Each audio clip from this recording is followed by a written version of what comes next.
Assalamualaikum warahmatullahi wabarakatuh. Saya Wan Atia binti Wan Azhar. Saya telah mendapat keputusan SPM 8A. Pertama sekali saya ingin bersyukur. Saya rasa amat bersyukur, gembira dengan keputusan yang cemerlang ini.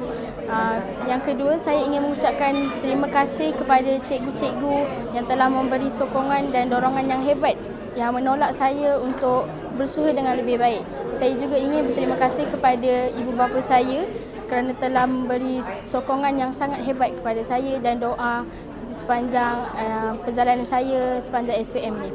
Assalamualaikum warahmatullahi wabarakatuh.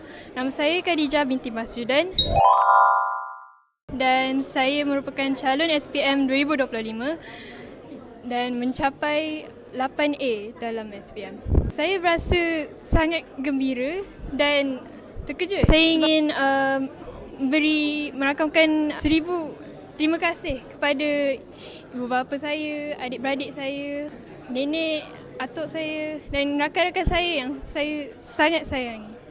Okay, tahniah cikgu ucapkan kepada semua pelajar-pelajar yang menduduki SPM pada tahun lepas. Alhamdulillah, tahun ni 100% lulus, semua layak dapat sijil. Dan saya ucapkan tahniah kepada dua orang pelajar yang cikgu yang cemerlang yang mendapat 8A dan juga kepada pelajar-pelajar lain yang turut mendapat result yang bagus.